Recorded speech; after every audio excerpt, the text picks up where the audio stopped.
तो लोग बातें उनको कह रहे हैं कि जी आप कन्वर्ट हो जाए, क्या वो अपने आप को इस्लाम का ज्यादा ठेकेदार समझते हैं?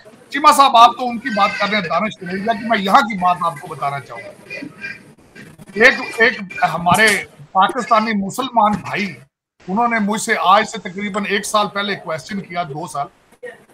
उन्होंने कहा, तारड़ साहब आप मजहब की तरफ कब लौट कर आएंगे?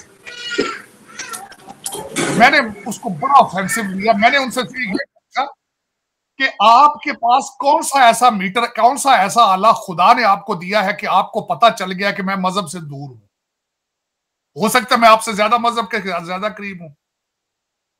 यही एक इशू है कि इस वक्त 25 करोड़ लोगों में से 23 करोड़ लोग हैं वो एक दूसरे को काफर काफर कहते फिर रहे हैं। आप हिंदू को कहते हैं कन्वर्ट हो जाए, आपके अफगान भाई आपको मुसलमान ही नहीं समझते।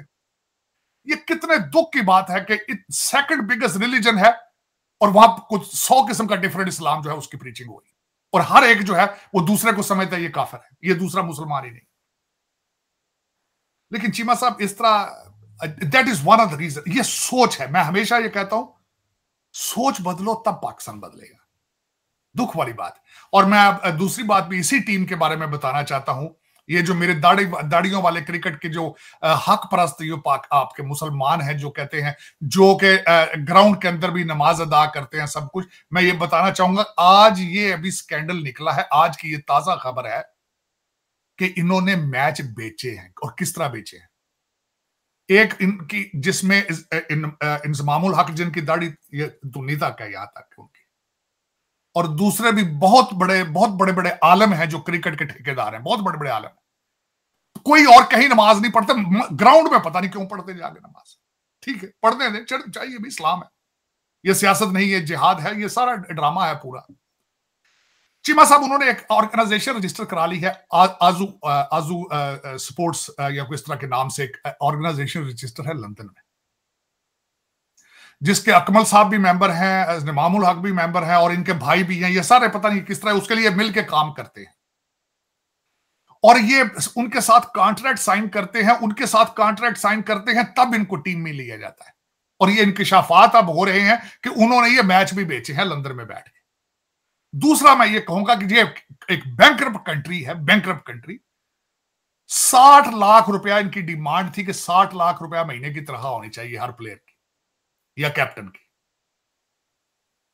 तो चीमा साहब, ये इनको ये इस तरह का मुसलमान करना चाहते हैं आप दानिश कनेरिया? ये कौन? अच्छा, फिर दूसरा, मैं 1 मिनट के लिए सोच लेता हूं, मैं दानिश कनेरिया हूं, अभी मुझे तुम कन्वर्ट करना चाहते हो, किस किस्म का मुसलमान बनाओगे मुझे? वहाबी बनाओगे, सुन्नी बनाओगे, शिया बनाओगे, क्या बनाओगे? खुद मुसलमान हो जो मुझे मुसलमान बनने की तैयारियां करा रहे हो, खुद मुसलमान हो। मेरा दिल करता है मैं क्वेश्चन करूं उनके सामने बैठ के, मैंने इस्लामिक लॉ पढ़ा है, सारी जिंदगी इस्लाम को पढ़ता रहा हूं। इस किस्म का इस्लाम, ये किस किस्म का इस्लाम बेचना चाहते हो भाई ठेकेदार साहब? लेकिन चीमा साहब, अफसोस है मैं आज। और दूसरा, मेरा तो खैर ये क्वेश्चन है, पाकिस्तान में कौन सी चीज फॉर सेल नहीं है कि अगर उन्होंने मैच बेच दिया? हर चीज बिक रही है। आप देख लें, पीआईए के हालात देख लें, आज रेलवे के हालात आप देख लें, बोलियां लग रही हैं, हर चीज की बोलियां लग रही हैं, अदालतें लंडे से पार लग चुकी हैं। जो आज दानिश कनेरिया का इंटरव्यू सुन के मैं सख्त अफसोस, और दूसरा ये पता चला है कि इन्होंने किस तरीके से आपके, मैं ये मेरी इंफॉर्मेशन नहीं है, ये पाकिस्तान का मीडिया रिपोर्ट कर रहा है, बल्कि उन्होंने एड्रेस निकाले, आजू स्पोर्ट्स इंटरनेशनल जो भी ऑर्गेनाइजेशन है लंदन के, उसके एड्रेस है, लंदन का एड्रेस है। उसमें जो ऑफिस होल्डर हैं वो सारे इनके भाई हैं, ये खुद मेंबर हैं उनके। फिर ये किस तरीके से चोरी ज़का अशरफ के साथ ये किस तरह टीम बनाई गई थी, किस तरीके से, फिर किस किस्म की तनख्वाहें डिमांड की गई थी उनसे, फिर किस तरीके से ये ब्लैकमेल उनको करते रहे। गलती उनकी नहीं है, उनकी गलती नहीं, गलती उनकी है जिन्होंने इनको जहाजों की टिकट लेकर इंडिया भेजा था, या जहाजों के टिकट जिसने लिए थे, जो इनको 60 लाख रुपया महीने की तनख्वाह दे रहे हैं, और पीछे चेक करने वाला कोई नहीं है। उनका कसूर है, इनका कसूर नहीं है। कसूर पीछे है जो चला रहे हैं पाकिस्तान, इनका क्या कसूर है? चोर का काम होता है चोरी करना, उसने अपॉर्चुनिटी मिली, चोरी कर ली। बिच्छू का क्या काम है? सांप का क्या काम है? जब भी उसको मौका मिलेगा वो डंग मारेगा। मसला तो ये है जिन्होंने जो ये सारा सिस्टम, ये निजाम जिंदगी जो चला रहे हैं, मसला तो उनका है। बस सोचना तो उनको है कि हम कहां जा रहे हैं। वो भी पाकिस्तानी, अगर देखा जाए, समझे ना समझे अपने आप को, है पाकिस्तानी। चीमा साहब, मैं पाकिस्तान में पैदा हुआ था, मैं 10 मील से पाकिस्तानी नजर आता हूं।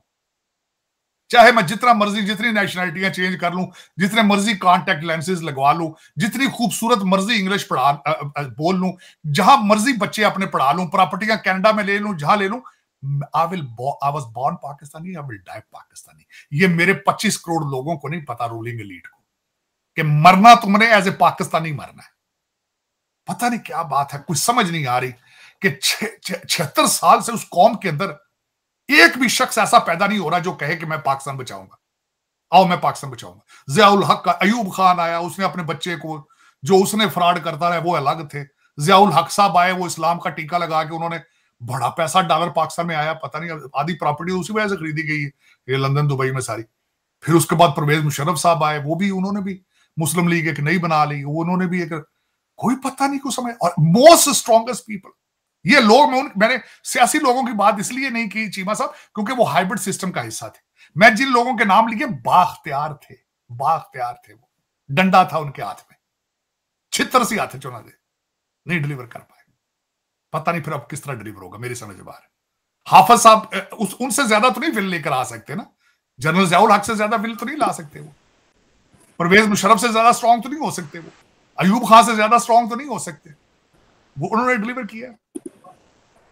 मैं बड़ा सख्त नाउमीद हूं चीमा साहब, इस वक्त जिस तरीके से पाकिस्तान चल रहा है, सख्त नाउमीद। और मैं अकेले नहीं नाउमीद, इस तरीके से इस वक्त जिस तरीके से स्टेट ने सरेंडर किया है, जिस तरीके से आपकी अदालतें जो हैं वो बेतुकीरी हो चुकी है, मैं कोई नजर नहीं आ रहा कि क्या आगे फ्यूचर है आपका, आप कहां जाएंगे।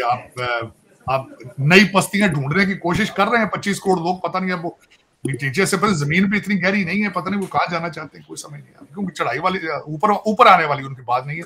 पड़ोसी जो है उनके साथ नफरत है, और वो पड़ोसियों की हालत ये है कि 2035 में वो अपना स्पेस स्टेशन बनाना चाहते हैं, 2040 में चांद पे जाना चाहते हैं, अदिति L1 उन्होंने सूरज पे भेज दिया है। लेकिन ये कि पता नहीं हमारे जो है वो कोई समझ नहीं आ रही है चीमा साहब, कोई बिल्कुल इस वक्त डेस्परेशन की आप almost very close to reach the peak.